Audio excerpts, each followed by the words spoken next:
GEA, gestion des entreprises et administration. Certains diront aussi management des entreprises et administration.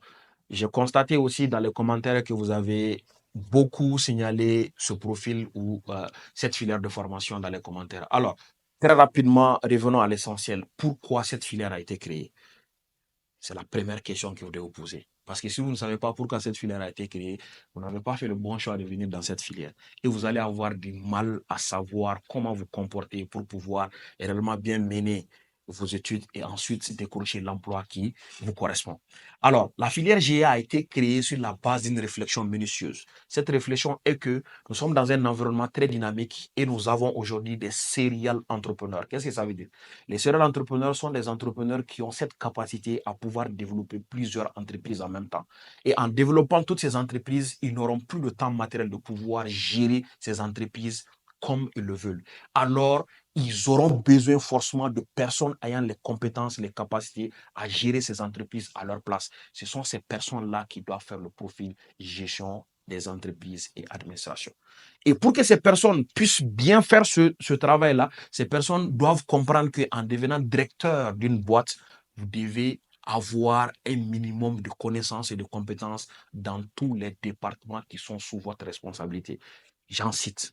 Vous devez avoir des compétences en gestion financière. Ça veut dire le département administratif et financier.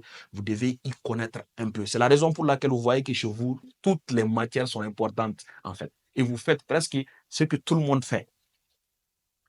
Ensuite, le département commercial, vous devez avoir la capacité à faire déjà un plan marketing, à pouvoir sur le terrain commercial aller closer, avoir des contrats. C'est pas fini.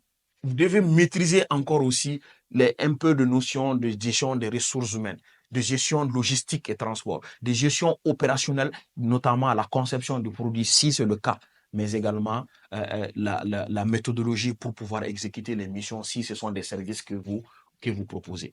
Alors, voici ce que vous devez maîtriser de façon grosso modo. Donc, ne négligez aucune matière, cherchez à vous former surtout étant étudiant, essayez déjà d'approcher des entreprises, d'approcher des personnes qui peuvent vous confier des tâches qui vous permettront de développer ces capacités-là.